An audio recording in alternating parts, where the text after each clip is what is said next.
ছোট ମୋର ଗାଁ ଗୋଟେ ପଠେଇଲି ବାରି ନଡ଼ିଆ। ଆମ ଗଞ୍ଜାମ ଅଞ୍ଚଳରେ କୃଷ୍ଣଲୀଳା ଭାରି ଫେମସ। ସ୍କୁଲ ଲେଭେଲରେ ବିଭିନ୍ନ କମ୍ପିଟିସନରେ ମୁଁ ଭାଗ ନେଲି।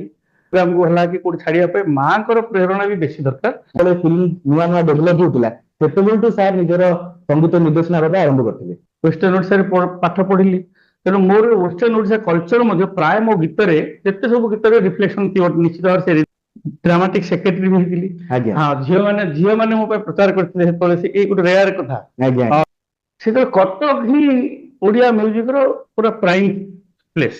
ଆଜ୍ଞା ଆଜ୍ଞା ଏ ଛୋଟିଆ ମୋବାଇଲରେ ପୃଥିବୀର ସବୁ ଗୀତ ବାଜିଲା। ସମସ୍ତେ ମତେ ପଚାରନ୍ତି ଆପଣ ଲଭ୍ ମ୍ୟାରେଜ କି ବୋଲି ପଚାରନ୍ତି। ମୁଁ ଯାଇଥିଲି ଦେଖିବା ପାଇଁ, ଆଜ୍ଞା ସେଇଠି ହିଁ ଡିସାଇଡ କଲି ବାହା ହେବି। ପୁରୀରେ ହୁଁ, ଗୋଟେ ଭଜନ ସମାରୋହ ହୁଏ, ବର୍ଷରେ 2 ଥର ହୁଏ। ଆଜ୍ଞା ମୁଁ ଏମିତି ବହୁତ ଥର ହେଇଛି ଦୁର୍ଗେଶ, ନରସିଂହପୁରରେ ଚାକିରି କରୁଥିବି, 200-250 କିଲୋମିଟର ଟୁ ହ୍ୱିଲରରେ ଯିବି, ଅପେକ୍ଷା କରିବି, ଆଜ୍ଞା ୟାପରେ ଗାଇବେ ୟାପରେ ଏଇ ଯୋଉ ଦୁଃଖ ଯେ ଜାଣିଛି ସେ ଜାଣିଛି। ହଁ ଏଣ୍ଡିଂ ହେଇଗଲାଣି ୟୁଟ୍ୟୁବ ଆଜ୍ଞା କ୍ୟାସେଟ, ସେ ପାଖ କୁଆଡେ ବାଟ ପଡିବ କ୍ୟାସେଟ। ମୁଁ ଗୋଟେ ୟଙ୍ଗ ପିଲା ସେତେବେଳେ, ହାତୀ ଚିରି ହୃଦୟରେ ରଖିଦେଲି ମୁଁ ନନ୍ଦିନୀ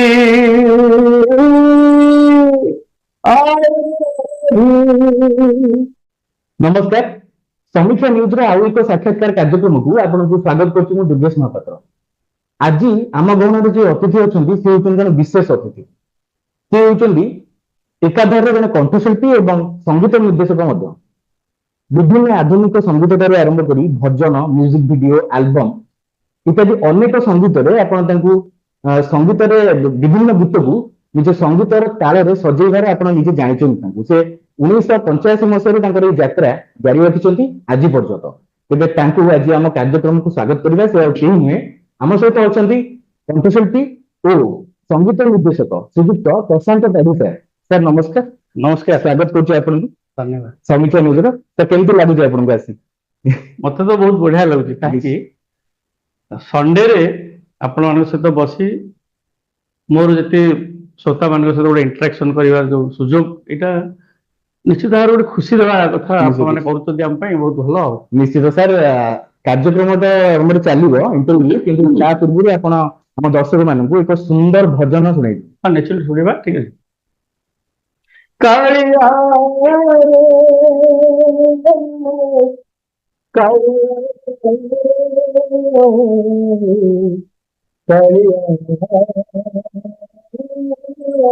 କାଳିଆ ନୁହେଁ ମୁझे ନୁହେଁ ରେ ଦାସିଆ, ହାତ ଟେକି ନେଇଥିଲୁ ଯାହା ତୁ ନଡ଼ିଆ, ସାଧାରଣ ମଣିଷଟେ ଛୋଟ ମୋର ଗାଁ ଗୋଟେ ପଠେଇଲି ବାରି ନଡ଼ିଆ,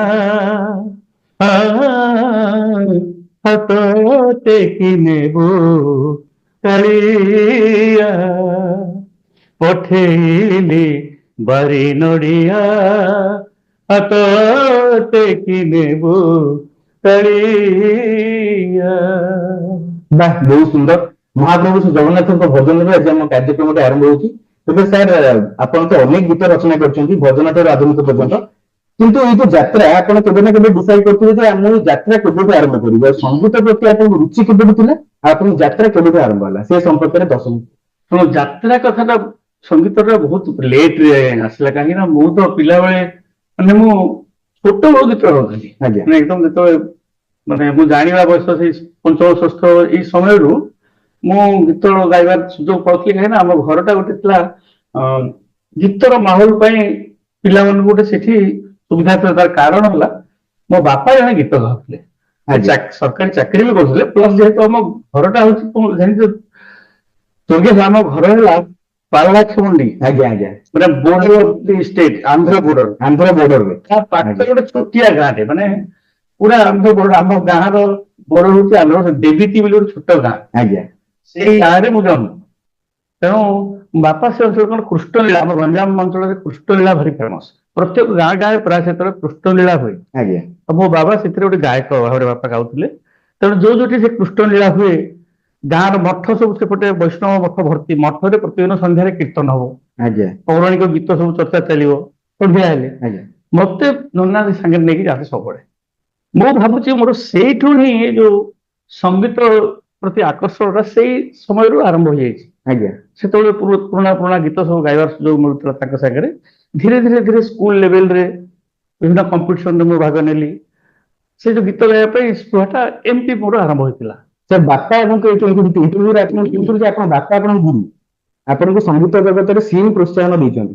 ହଁ, ବାପା ଏବଂ ମା ମଧ୍ୟ। ଆଜ୍ଞା କାହିଁକି ନା ବାପା ତ ଚାକିରି କରିବାକୁ ପଳେଇବେ ନା, ଆଜ୍ଞା ସନ୍ଧ୍ୟା ହେଲେ ସଙ୍ଗୀତ ଶିଖିବା ପାଇଁ ଇଏ କରିବା ପାଇଁ ଯୋଉ ପ୍ରୋଗ୍ରାମ କୁ ହେଲା କି କୋଉଠି ଛାଡିବା ପାଇଁ ମାଙ୍କର ପ୍ରେରଣା ବି ବେଶୀ ଦରକାର। ଆଜ୍ଞା ତେଣୁ ଉଭୟ ମୋର ସଙ୍ଗୀତର ଆଦ୍ୟ ଗୁରୁ। ଆଜ୍ଞା ବାପା ମା ହିଁ ପ୍ରଥମେ ପରିବାରରେ ମତେ ଏ ସଙ୍ଗୀତ ପ୍ରତି ଆକୃଷ୍ଟଟା ବଢେଇଥିଲେ। ବଢେଇଥିଲେ। ତ ନିଶ୍ଚିତ ଆପଣ ଦର୍ଶକ ମାନେ ଶୁଣୁଥିଲେ ସୁଦୂର ପାରଳାଖେମୁଣ୍ଡିରୁ ଆସି ଭୁବନେଶ୍ୱର ପର୍ଯ୍ୟନ୍ତ ସାରଙ୍କର ଯାତ୍ରାଟା ଅତି ମାନେ ରୁଚିକର ଥିଲା, ମାନେ ସଂଘର୍ଷମୟ ମଧ୍ୟ ଥିଲା। କାରଣ ସେତେବେଳେ ଯୁଗରେ ଯେତେବେଳେ ଫିଲ୍ମ ନୂଆ ନୂଆ ଡେଭଲପ ହଉଥିଲା ସେତେବେଳଠୁ ସାର୍ ନିଜର ସଙ୍ଗୀତ ନିର୍ଦ୍ଦେଶନା ଦେବା ଆରମ୍ଭ କରିଥିଲେ। ତେବେ ସାର୍ ଆପଣଙ୍କର ସୋସିଆଲ ମିଡିଆ ଆକାଉଣ୍ଟ ଦେଖୁଥିଲି, ମ୍ୟାଡାମଙ୍କ ସହିତ ଆପଣଙ୍କର କେମିତି ମାନେ ଆପଣଙ୍କ ବୈବାହିକ ଜୀବନ, ଆପଣ ମ୍ୟାଡାମଙ୍କ ସହିତ ବହୁତ ଜାଗାକୁ ବୁଲିଛନ୍ତି, କେମିତି କଣ ଆପଣଙ୍କର ଫ୍ୟାମିଲି ସମ୍ପର୍କ?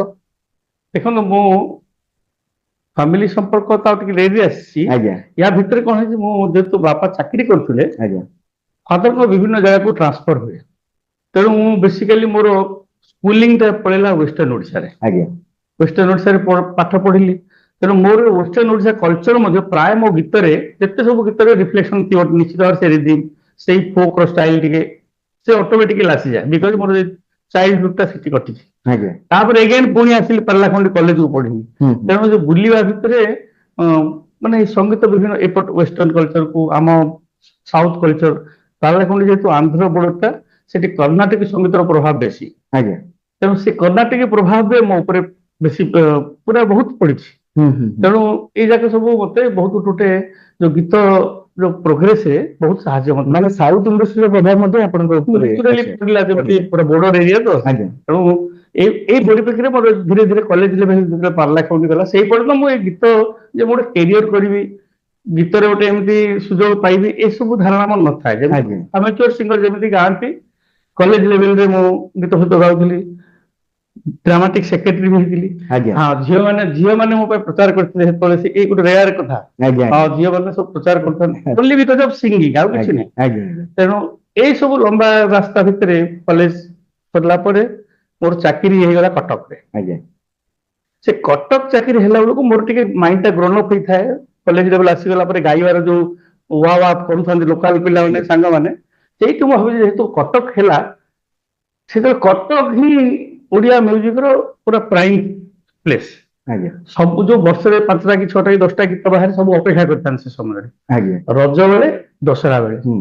ଏବେ ବି ଯେମିତି ଏବେ ତ ଏତେ ହ୍ୟୁଜ କ୍ୱାଲିଟିର ସେତେବେଳେ ଏତେ ନଥିଲା। ମ୍ୟାକ୍ସିମମ୍ 10-12ଟା ଗୀତ ବର୍ଷରେ ବାହାରୁଥିଲା। ସେଥିପାଇଁ ଆଜି ପର୍ଯ୍ୟନ୍ତ ଆମର ସବୁ ମନେ ଅଛି ସେ ଗୀତ। ସାର୍ କେତେଟା ବଜାର ଥିବ, ଯେମିତି ଆମେ ଜାଣିଛୁ ରଜ ବଜାର, ପୂଜା ବଜାର, ନୂଆ ବର୍ଷ, ସେତେବେଳେ ହିଁ ଫିଲ୍ମ ରିଲିଜ ହଉଥିଲା, ଗୀତ ରିଲିଜ ଫିଲ୍ମ ରିଲିଜ ହଉଥିଲା, ପ୍ଲସ ପ୍ରାଇଭେଟ ଗୀତ ବି ସବୁ ଏଚଏମବି କମ୍ପାନୀ, ଗାଥନି କମ୍ପାନୀ ସବୁ, ସେଇ ସବୁ ଆମେ ଅପେକ୍ଷା କରୁଥିଲୁ ଅକ୍ଷୟ ମହାନ୍ତି କଣ ଆସିବ, ଆଜ୍ଞା ପ୍ରଫୁଲ୍ଲ କଣର କଣ ଆସିବ। ଆଉ ଲିମିଟେଡ ସିଙ୍ଗର ଥିଲେ, ଏଇ 8-10 ଜଣ ସିଙ୍ଗର ଭିତରେ ଓଡିଆ ଇଣ୍ଡଷ୍ଟ୍ରିଟା ସୀମିତ ଥିଲା। ଆଜ୍ଞା ଆଜ୍ଞା ତେଣୁ ଅପେକ୍ଷା କରୁଥିଲୁ ଆମେ ସମସ୍ତେ। ଏବେ ସେତେବେଳେ କଣ ହଉଥିଲା, ମ୍ୟୁଜିକଟା ଲୋକ ଖୋଜୁଥିଲେ, ଆମେ ଖୋଜୁଥିଲୁ। ଏବେ ମ୍ୟୁଜିକ ଯାଇକି ଆମ ଦୁଆର ଖୋଲିକିରି ଏତେ ମାତ୍ରାରେ ପଶୁଛି ଯେ ଆମେ ଶୁଣିବା ପାଇଁ ସମୟ ହଉନି। ଆଉ ସେଇ ଯୋଉ ମେଣ୍ଟାଲିଟି, ଗୀତ ଶୁଣିକିରି ଗୋଟେ କିଛି ଆନନ୍ଦ ପାଇ, ସେଟା କମି ଯାଉଛି। କାହିଁକିନା ଘରେ ଟିଭି ଖୋଲିଦେଲେ ଆପଣ ୱାର୍ଲଡ ସାରା ସଙ୍ଗୀତ ସେଥିରେ ବାଜିଲା। ଆଜ୍ଞା ଏ ଛୋଟିଆ ମୋବାଇଲରେ ପୃଥିବୀର ସବୁ ଗୀତ ବାଜିଲା। ତେଣୁ ସବୁ ପହଞ୍ଚି ଯାଉଛି, ସିଏ ଗୋଟେ ସାଚୁରେସନ ହେଇଯାଉଛି ମ୍ୟୁଜିକର। ଏଇ ଫେଜ୍ ଭିତରେ ତମ ପଏଣ୍ଟ ହେଲା ବାହାଘର କଥା। ହଁ, ଚାକିରି ହେଲା ପରେ ନର୍ମାଲି ବାହାଘର ହେବା କଥା, ବାହାଘରକୁ ଖୋଜାଖୋଜି ଚାଲିଥାଏ। ଏଇ ଭିତରେ ସମସ୍ତେ ମତେ ପଚାରନ୍ତି ଆପଣ ଲଭ୍ ମ୍ୟାରେଜ କି ବୋଲି ପଚାରନ୍ତି। କିନ୍ତୁ ପଚାରୁଛୁ ସେଇଆ ଆମେ ଜାଣିପାରୁଛୁ। ବହୁତ ପଚାରନ୍ତି ଆପଣ ମୋର ଲଭ୍ ମ୍ୟାରେଜ ଆକ୍ଚୁଆଲି ନୁହଁ, କିନ୍ତୁ ଏ ଲଭ୍ ତ କୁହାଯିବନି ତାକୁ, କଣ ଯେହେତୁ ଫାର୍ଷ୍ଟ ସାଇଟ୍ ଲଭ୍ ଯୋଉଟା କୁହାଯିବ। Love at first sight. Love at first sight. ମୁଁ ଯାଇଥିଲି ଦେଖିବା ପାଇଁ, ସେଇଠି ହିଁ ଡିସାଇଡ୍ କଲି ବାହା ହେଇଥିଲି। ଆଜ୍ଞା ତେଣୁ ୱାନ୍ ଟାଇପ୍ ଅଫ୍ ହେଇଗଲା। ମ୍ୟାଡାମ ମାନେ ତ ସେତେବେଳେ ତ ଜାଣିଥିବେ, ଆପଣ ଯେତେବେଳେ ସଙ୍ଗୀତ ନିର୍ଦ୍ଦେଶକ ଥିଲେ ସେତେବେଳେ ଜାଣିଥିବେ। ଆଉ ଗୋଟେ ତାଙ୍କ ଗାଁ ବି ପାରଳାଖେମୁଣ୍ଡି, ଆଜ୍ଞା କିନ୍ତୁ ସେମାନେ ସେଟେଲାଇଟ୍ ଭୁବନେଶ୍ୱର ଥିଲେ ସେତେବେଳେ। ସେ ମତେ ଜାଣିଛନ୍ତି, ତାଙ୍କ ମା ତାଙ୍କ ଫ୍ୟାମିଲି ଜାଣନ୍ତି, ମୁଁ ଯେହେତୁ ପାରଳାଖେମୁଣ୍ଡିରୁ ଗୋଟେ ଗାଉଥିଲି, ମତେ ସମସ୍ତେ ଜାଣିଥିଲେ। ଆଜ୍ଞା ହଁ, ତେଣୁ ତାଙ୍କର ଟିକେ ଇଣ୍ଟରେଷ୍ଟ ବି ବଢିଲା। କଳାକାରଟା ପାଇଁ ହେଲେ ନିଶ୍ଚିତ ଭାବେ ସମସ୍ତଙ୍କର ଟିକେ ୱିକନେସ୍ ଡେଭଲପ ହୁଏ। ସେଇ ଅନୁସାରେ ବାହାଘର ହେଲା। ନିହାତି ଜଣେ କଳାକାରଙ୍କ ସହିତ ବିବାହ ମାନେ ଯେତେବେଳେ କରିଥିବେ ନିହାତି ଗର୍ବିତ ଫିଲ୍ କରିଥିବେ କି ନାଇଁ ଆମ ଓଡିଆ ଇଣ୍ଡଷ୍ଟ୍ରିରେ ଅଛନ୍ତି। Naturally ଆମର ଆଜ୍ଞା ସେଇ ଦକ୍ଷିଣାଞ୍ଚଳରୁ ଆଜ୍ଞା ପ୍ରାୟ ବହୁତ କମ ପିଲା ଏମିତି ଏପଟେ ଆସି ସଂଘର୍ଷ କରି ଗୀତରେ ଗାଇବାରେ ସେମିତି ରଘୁନାଥ ପାଣିଗ୍ରାହୀ ଥିଲେ ଆଜ୍ଞା ଆମ ପାରଳାଖେମୁଣ୍ଡି ଗୁଣପୁର ଏରିଆରୁ। ତାପରେ କିଛି ମଞ୍ଚ ସତ୍ୟନାରାୟଣ ପଣ୍ଡା ଏମିତି କିଛି ହାତ ଗଣତି ଲୋକ ହିଁ ଓଡିଆ ଇଣ୍ଡଷ୍ଟ୍ରିରେ ବ୍ୟସ୍ତ ଥିଲେ ମାନେ ଅକ୍ଷୟ ମହାନ୍ତି ପ୍ରଫୁଲ୍ଲ ପରେ ଲେଜେଣ୍ଡ ମାନଙ୍କ ସହିତ ବି ଆପଣ ବହୁତ କାମ ବି କରିବାର ସୁଯୋଗ ହଁ ହଁ ଆଜ୍ଞା ସାର୍ ପ୍ରତ୍ୟେକ ମଣିଷଙ୍କ ଜୀବନରେ ଗୋଟେ ପ୍ରଥମ ସଫଳତା ଥାଏ। ଆପଣ ଯାହା ମୁଁ ରିସର୍ଚ୍ଚ କରିଥିଲି କି ଆପଣ ଦୂରଦର୍ଶନ ଏବଂ ଆକାଶବାଣୀର ସ୍ୱୀକୃତି ପ୍ରାପ୍ତ କଣ୍ଠଶିଳ୍ପୀ। କଣ୍ଠଶିଳ୍ପୀ। ପ୍ରଥମ ସଫଳତା ଆପଣଙ୍କର କିପରି ଥିଲା? ମୁଁ ଦୂରଦର୍ଶନ ଏତେ ଗୀତ ଚାଲିଥିଲା ଆଜ୍ଞା କିନ୍ତୁ ମୋର ଗୋଟେ ଇଚ୍ଛା ଥିଲା। ସେତେବେଳେ କଣ ହଉଥିଲା କ୍ୟାସେଟ ଜମାନା ସେତେବେଳେ। ଆଜ୍ଞା ତ କ୍ୟାସେଟରେ ଗୀତ ସବୁ ହୁଏ ଆଉ କ୍ୟାସେଟରେ ଗୀତ ଗାଇବାକୁ ହେଲେ ଆପଣଙ୍କୁ ସେମିତି ରେକଗ୍ନିସନ ନହେଲେ କୋଉ କମ୍ପାନୀ ଗୀତ ଆଜ୍ଞା କେମିତି କାହିଁ ରିସ୍କ ନେବେ। ହଁ ହଁ ହଁ ତେଣୁ ମୁଁ ସେତେବେଳେ ପୁରୀରେ ହୁଁ, ଗୋଟେ ଭଜନ ସମାରୋହ ହୁଏ, ବର୍ଷରେ 2 ଥର ହୁଏ। ଆଜ୍ଞା ଗୋଟେ ଦେବ ଦୀପାବଳି ଭଜନ ସମାରୋହ, ଗୋଟେ ହେରା ପଞ୍ଚମୀ ଭଜନ ସମାରୋହ, ଗୋଟେ କାର୍ତ୍ତିକ ପୂର୍ଣ୍ଣମୀ ଭଜନ ସମାରୋହ। ଏ ହୁଁ। ତିନିଟି ହେଲା ପବ୍ଲିସିଟିର ଜାଗା। ହୁଁ ହୁଁ ନୂଆ ସିଙ୍ଗର ମାନେ ସେଠି ଯଦି ଆମେ ଗୋଟେ ଗୀତ ଗାଇକି ଯଦି ଟିକେ ଲାଗିଗଲା ଜାଣିଲେ ଯେ ଟିକେ ସେ ବଢିଲା। ଏବେ ଯେମିତି ରିଆଲିଟି ଶୋରେ ଫାର୍ଷ୍ଟ ସେକେଣ୍ଡ ଥାର୍ଡ ହଉଛନ୍ତି ଆଜ୍ଞା ସେଇଟା ପ୍ରାକ୍ଟିକାଲି ଗୋଟେ ରିଆଲିଟି ଶୋ ଥିଲା ନୂଆ ସିଙ୍ଗର ମାନଙ୍କ ପାଇଁ। ଆଚ୍ଛା ଆଚ୍ଛା ଆମର ସ୍ୱପ୍ନ ଥିଲା ସେଠି କେମିତି ଯାଇକି ଗୋଟେ ଗୀତ ଗାଇବା। ଗୀତଟା ଗାଇବେ ହଁ ଆଉ ଯଦି କାରଣ ସେତେବେଳେ ତ ସୁଯୋଗ ନଥିଲା ନା ସୁଯୋଗ ଆଜ୍ଞା ନାହିଁ, ଆଜ୍ଞା ରେୟାର ସୁଯୋଗ ମିଳେ। ସେଠି ଯାଇକିରି ଯେତେବେଳେ କାର୍ତ୍ତିକ ପୂର୍ଣ୍ଣମୀ ହୁଏ ଆମେ ଯୋଗାଯୋଗ କରିକିରି ଯାଇକିରି ମୁଁ ଏମିତି ବହୁତ ଥର ହେଇଛି ଦୁର୍ଗେଶ। ମୁଁ ଦୁର୍ଗ ନରସିଂହପୁରରେ ଚାକିରି କରୁଥିବି, 200-250 କିଲୋମିଟର ଟୁ ହ୍ୱିଲରରେ ଯିବି, ଅପେକ୍ଷା କରିବି ଆଜ୍ଞା ଗୀତ ଆପଣ ଗାଇବେ ଗାଇବେ ଗାଇବେ ଗାଇବେ ଏମିତି ସକାଳ ହେଇଯାଇଛି, ଗୋଟେ 5 ହେଇଯାଇଛି। ହୁଁ ହୁଁ ୟାପରେ ଗାଇବେ ୟାପରେ ଏମିତି କରି ଶେଷକୁ ସେ ବର୍ଷା ଧାର ରିଟର୍ନ ଆସିଛି। 2-3 ଥର ଫେରିଛି। ଆଚ୍ଛା ସେ ଯୋଉ ଦୁଃଖ ଯେ ଜାଣିଛି ସେ ଜାଣିଛି। ହଁ ଠିକ ଅଛି ନିଶ୍ଚିତ ଷ୍ଟ୍ରଗଲ ର ଦୁଃଖ ଯୋଉମାନେ ଜାଣିଛନ୍ତି ସେମାନେ ଜାଣିଛନ୍ତି, ଜାଣିଥିବେ। ସେମାନେ ସଫଳତାକୁ ମଧ୍ୟ ବହୁତ ଭଲ ଭାବରେ ବୁଝୁଛନ୍ତି। ହୁଁ। ତେବେ ସାର୍ ପୂର୍ବରୁ କ୍ୟାସେଟ ଇଣ୍ଡଷ୍ଟ୍ରି ଚାଲିଥିଲା, କ୍ୟାସେଟ ରେ ଗୀତ ବିକ୍ରି ହଉଥିଲା ହୁଁ। ଚାଲିଥିଲା। ସେତେବେଳେ ଆଲବମ ଇଣ୍ଡଷ୍ଟ୍ରି, କ୍ୟାସେଟ ଇଣ୍ଡଷ୍ଟ୍ରି ବର୍ତ୍ତମାନ ୟୁଟ୍ୟୁବ ଇଣ୍ଡଷ୍ଟ୍ରି ପଳେଇଛି। Right, right. ବଡ ଇଣ୍ଡଷ୍ଟ୍ରି କେମିତି ଦେଖୁଛନ୍ତି? କ୍ୟାସେଟ ଇଣ୍ଡଷ୍ଟ୍ରି ସେତେବେଳେ ଯୋଉ ଅବସ୍ଥା ଥିଲା, ଆଜ୍ଞା ଗୋଟେ ଗୀତ ମୁଁ ବି ଭଜନ ହଁ ମୁଁ ପୁରୀରେ ଗାଇଲା ପରେ ମତେ ଯେଇ କମ୍ପାନୀ ସେତେବେଳେ ଥିଲେ, ଯେଇ କ୍ୟାସେଟ ବହୁତ ସେତେବେଳେ one of the biggest company ଏଇ ଯୋଉ ମ୍ୟୁଜିକ ର। ଆଜ୍ଞା ତେଣୁ ସେତେବେଳେ ମୁଁ ଯୋଉ ଦେଖା କଲି ତାଙ୍କର ସେଇ କମ୍ପାନୀର ମାଲିକ ଯିଏ ଥିଲେ ସ୍ୱର୍ଗୀୟ ସତ୍ୟନାରାୟଣ ଅଗ୍ରୱାଲ, ଆଚ୍ଛା ଆଚ୍ଛା ଦେଖା କଲି। ସିଏ କହିଲେ ପ୍ରଶାନ୍ତ ତମେ ଗୋଟେ କାମ କର, ଭଜନ ଆରମ୍ଭ କର। ଆଜ୍ଞା ଆଚ୍ଛା ମୁଁ ଗୋଟେ ୟଙ୍ଗ ପିଲା ସେତେବେଳେ, ମତେ ଭଜନ କହିବା ଚିନ୍ତାରେ ପଡିଗଲି। ଆଜ୍ଞା ମୋର ଗୋଟେ ୟଙ୍ଗ ପିଲା, ମୁଁ ଭଜନ ଗାଇବି ଇଚ୍ଛା ଥିଲା। ଆଜ୍ଞା ତାପରେ ସେ ଭଜନ ଗୋଟେ ତିଆରି କଲେ, ସେ ଭଜନଟା ବହୁତ ମାନେ ବହୁତ ପବ୍ଲିସିଟି ହେଲା। ସେଥିରେ ଗୋଟେ ଗୀତ ଥିଲା ମୋର, କରିଦେ ମତେ ରେ କାଳିଆ ଭିକାରୀ ତୋ ବଳ ଦୁଆରେ, ନୀତି ମାଗୁଥିବି ନୀତି ଡାକୁଥିବି, କୈବଲ୍ୟ କଣିକା ପାଣିରେ, କରିଦେ ମତେ ରେ କାଳିଆ ଭିକାରୀ ତୋ ବଳ ଦୁଆରେ। ବାଃ ଏଇ ଗୀତ ଫାଷ୍ଟ ମୁଁ ଗାଇଲି, ସେଟା ବହୁତ ହ୍ୟୁଜ ପପୁଲାରିଟି ହେଇଥିଲା। ଏଇଟା ଯେଇ କ୍ୟାସେଟ କମ୍ପାନୀର ପ୍ରଥମ ଗୀତ। ହଁ ଯେଇ କମ୍ପାନୀରେ ମୋର ବାହାରିଥିଲା। ଆଜ୍ଞା ଏଟା ଗାଇଥିଲି ପ୍ରଥମେ କିନ୍ତୁ ମନ୍ଦିର ଆଗରେ ଆଚ୍ଛା ପ୍ରୋଗ୍ରାମରେ, ଆଜ୍ଞା ଏଗେନ୍ ସେଟାକୁ ରେକର୍ଡ କରିଥିଲେ ରେକର୍ଡ କମ୍ପାନୀ। କଲି ଆଜ୍ଞା ତେଣୁ ସେ ଗୀତ ଯେତେବେଳେ ବହୁତ ଲୋକ ସପୋର୍ଟ ପାଇଲା କ୍ୟାସେଟରେ, ହୁଁ ମତେ ସ୍ୱାଭାବିକ ସତ୍ୟନାରାୟଣ ସାର୍ କହିଲେ ପ୍ରଶାନ୍ତ ଭଜନ ଗାଅ। ତାପରେ ଆଧୁନିକ ବି କରିଛି ଗୋଟେ କ୍ୟାସେଟ, କିନ୍ତୁ ସେଇ ମାତ୍ରାରେ ସଫଳତା ସେଟା ପାଇନି। ଆଜ୍ଞା ତେଣୁ ମୁଁ ଦେଖିଲି ଭଜନ ଗାଇଲେ ଅସୁବିଧା କଣ ଅଛି, ଚାଲିଛି ଏମିତି ଭଜନ ଗାଉଛି ହୁଁ କିନ୍ତୁ ମନଟା ଆମର ରହିଛି ଗୋଟେ ପର୍ଦ୍ଦାରେ କେମିତି ବାହାରିବା, ଆଧୁନିକ ଗୀତ କେମିତି ଗାଇବା, ଆଜ୍ଞା ଇଏ ଚାଲିଥାଏ। କିନ୍ତୁ ୟା ଭିତରେ ମୋର ଗୋଟେ ସମସ୍ତ ଚାଲିଥାଏ। ସେତେବେଳେ କିଏ ଗୋଟେ ପ୍ରଡ୍ୟୁସର ଦରକାର। ସାର୍ ଯୋଉ କ୍ୟାସେଟ ଜମା ଚାଲିଥିଲା ସିଏ ଅଧିକ ଶ୍ରେଷ୍ଠ ଥିଲା ନା ବର୍ତ୍ତମାନ ୟୁଟ୍ୟୁବରେ ସାଙ୍ଗେ ସାଙ୍ଗେ ପଡୁଛି ସିଏ ଅଧିକ ଶ୍ରେଷ୍ଠ? ଶୁଣନ୍ତୁ ଏବେ ୟୁଟ୍ୟୁବ ଟା ନ୍ୟାଚୁରାଲି ଏତେ ଭାଇରାଲ ଟ୍ରେଣ୍ଡିଂ ହେଇଗଲାଣି ୟୁଟ୍ୟୁବ। ଆଜ୍ଞା କ୍ୟାସେଟ ସେ ପାଖ କୁଆଡେ ମାରିପାରିବ? କ୍ୟାସେଟ ଆପଣଙ୍କ ଲିମିଟେଡ ଲୋକଙ୍କ ପାଖରେ ପହଞ୍ଚୁଥିଲା। ଗୋଟେ କ୍ୟାସେଟ ରିଲିଜ ହେଲେ କୋଉଟା ଲକ୍ଷେ ଯାଉଥିଲା, କୋଉ 1.5 ଲକ୍ଷ ଲୋକ ପାଖରେ ପହଞ୍ଚୁଥିଲା, 50,000, 40,000, 10,000 ଲୋକ ପହଞ୍ଚୁଥିଲା। ବର୍ତ୍ତମାନ ଆପଣଙ୍କର ତ ମିଲିୟନ୍ସ ଲୋକଙ୍କ ପାଖରେ ପହଞ୍ଚୁଛି। ତେଣୁ ଇଏ ୱାଇଡ ସ୍ପ୍ରେଡ ସୋସିଆଲ ମିଡିଆ। ନିହାତି ଯାହା କହିଲେ ସେତେବେଳେ ବି ଗୋଟେ ଜମାନା ଥିଲା, ଏବେ ବି ଗୋଟେ ଜମାନା ଅଛି। ଏବେ ଭ୍ୟୁ ଆସୁଛି, ଲୋକମାନେ ସାଙ୍ଗେ ସାଙ୍ଗେ ଦେଖିପାରୁଛନ୍ତି, ଆପଣଙ୍କୁ ଫିଡବ୍ୟାକ ଜଣେଇ ପାରୁଛନ୍ତି। ସାର୍ ପରବର୍ତ୍ତୀ ପ୍ରଶ୍ନକୁ ଆସିବା। ପରବର୍ତ୍ତୀ ପ୍ରଶ୍ନ ରହିବ ଦର୍ଶକଙ୍କ ଅଭିଯୋଗକୁ ନେଇ। ଦର୍ଶକ ମାନେ ବହୁତ ସମୟରେ ବହୁତ କଥା ଅଭିଯୋଗ କରନ୍ତି ଓଡିଆ ଫିଲ୍ମ ଇଣ୍ଡଷ୍ଟ୍ରି ଗୀତକୁ ନେଇକି कि गीतर ओरिजिनालिटी नाही साउथ रे जेमती होउची हिंदी फिल्म जेमती होउची ओरिजिनालिटी खत्म हो गलानी खाली कॉपी पेस्ट गीत चलची चालू गीत चलची लिरिक्स रो तो भेल्यू नाही माने आगु लिरिक्स रो मान्य थिला एबे दु अर्थ गोटे गीत चलची ताकू नहीं कोन कहबे नहीं मु तमरो पॉइंट 100% एग्री आज्ञा किंतु जो गीतर एसेंस को आनी करी धर गोटे भलो गीत अछि आज्ञा सेटा काहे की हिट हिची ताकू एक्सपेरिमेंट करके आमे ओडिया रे आम स्टाइल रे करके मु जदी करि परबी सेटा that is well and good किंतु एबे कोन हो प्राम जदी से कट एंड पेस्ट कर दवा आ धी जो बर्तमान से होची से माने बेसी ना करथि जो माने टेक्निकली कट एंड पेस्ट करथि से को कोरियन गीतर म्यूजिक को यार गीत जोड़ी करी गीत पेस्ट कर दे सेटा क्षणिक आज्ञा ताकू क्षणिक से माने is long lasting no long lasting चलो एमती यूट्यूब रे हिट हेगली आ कोटी जोड़ी गीत तापर गीत गला बेले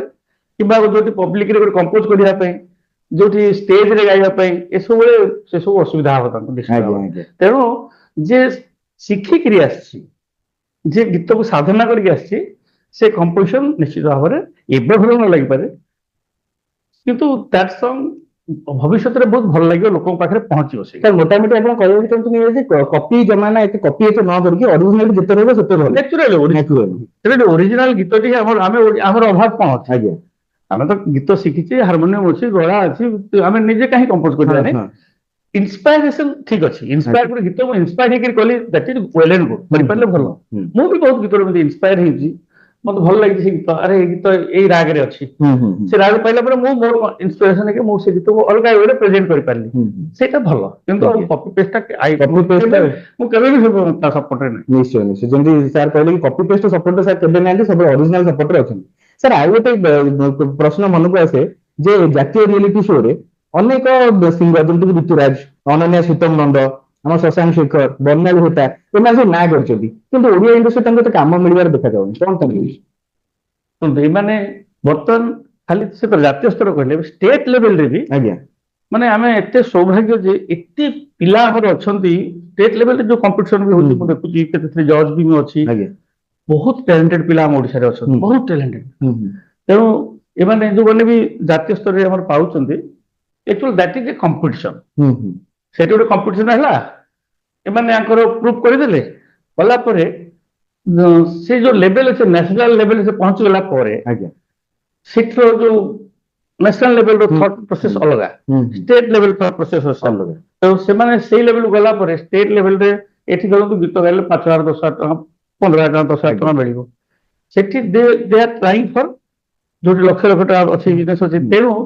ए छोट बजेट रे बदे आमे माने भी म्यूजिक डायरेक्टर ताको आमे जोगाजोग करिया पे भी इथि फंड नै पैसा नै रादर सेठी सेवा जदी उन्नति करी ना करिवे it will be our pride sir जो लिमिटेड सिंगर मान केवल गाउचंती माने अल्प किछि हाथ गणती सिंगर गाउचंती पर से माने जो आसुनी माने आपण केवल भाबुनी पैसा का कारण पैसा पे से माने आस परना होबे नै निकल पैसा पे नै आज्ञा अब ओडिया इंडस्ट्री भी केडे बड़ इंडस्ट्री छोट इंडस्ट्री भितरे गुडाई सिंगर अछन आज्ञा बहुत गुडे सिंगर अछन ओडिसा रे एति सिंगर भलो भलो अछन तार लिमिटेशन नै बहुत भलो भलो अछन तेणु से प्रोसेस रे माने आसी पड़ना कि जोगाजोग ताकर भी एटा कोन ए माने लियासनिंग गोटे संपर्कर कथा तेणु से संपर्क भितरे जो जहा को धरो मते स्कोप मिलुची मो पाखरे जो लिमिटेड सोर्स अछि से भितरे मु ताको फीड करि पारनी एटा नॉर दैट इज ताको से आसिले आउर बेटर हे परिथम आज्ञा आमे बॉम्बे रे कि बोलुथुलो ताको बोलिया असुविधा कोन अछि किंतु सुजोग मिलेनी मते मिलेनी एटलीस्ट आज्ञा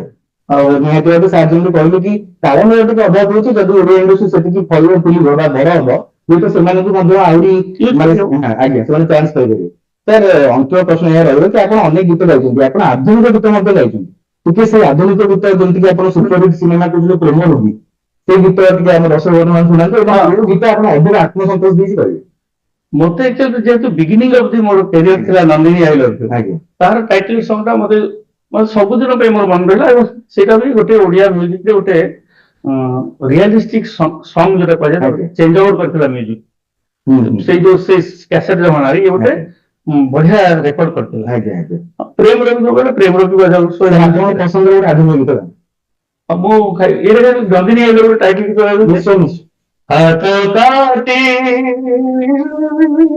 रब तोरे लेखी देबू ଛାତି ଚିରି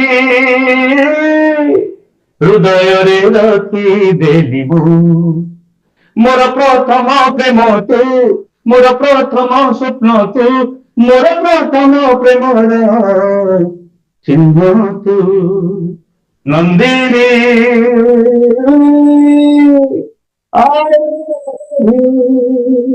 ନନ୍ଦିନୀ